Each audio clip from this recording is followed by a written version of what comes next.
আজকে আমি ঝাল ঝাল কি বানাচ্ছি দেখেন। রসুন নিলাম 4 পিস, আর কিছু মরিচ নিলাম, শুকনা মরিচ। এগুলাকে সিদ্ধ করব।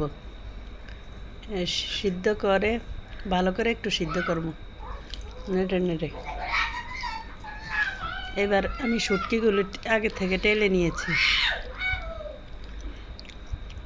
এবার ব্লেন্ড করব, শুটকি দিব, তারপরে রসুনগুলি কুচি কুচি করে কেটে নিলাম, সিদ্ধ রসুনগুলি। তারপরে আমি এখানে মরিচ, সিদ্ধ মরিচগুলি দিয়ে দিলাম।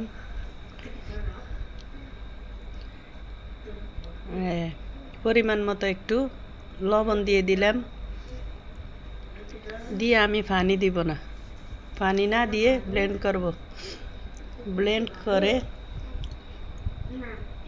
বেশি মিক্স করব না। এইভাবে আমার ভর্তাটা দেখেন, গরম ভাতের সাথে পরিবেশন করেন, সেই স্বাদ।